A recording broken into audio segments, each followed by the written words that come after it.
ওনাকে যদি আপনি স্বামী হিসাবে মানেন মামুনি, তাহলে দূরে একবার বলেন আলহামদুলিল্লাহ, বলেন। মানি না। সব কিছু হয়ে গেছে, অনকন মানি না, তাহলে কেমন হইব?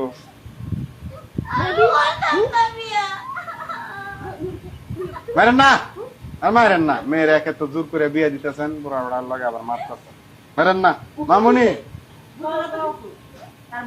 জামাইয়ের অনেক টাকা পয়সা আছে, কান্নাকাটি করেন না।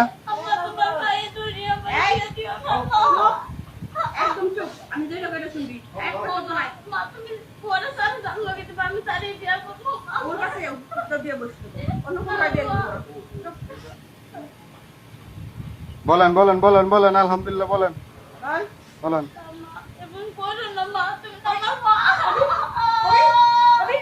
আরে আপনার একটু বুঝান না, যে তামসা দেখতেছেন, বুঝান একটু মেয়েটারে।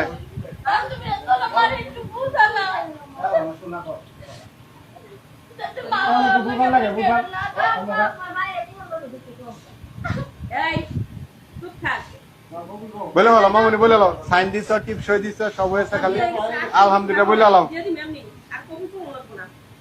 15 লক্ষ টাকা কাবিন ধার্য করিয়া 10 লক্ষ টাকা উসল স্বর্ণ বাবদ 5 লক্ষ টাকা বাকি রাখিয়া আব্দুল মান্নান সাহেবকে যদি তুমি স্বামী হিসাবে মাইনা থাকো, দূরে একবার বলো আলহামদুলিল্লাহ। মা বলো বলো।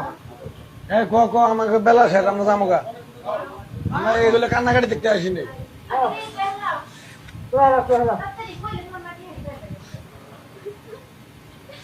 আর বল, কেউ কথা কেন না।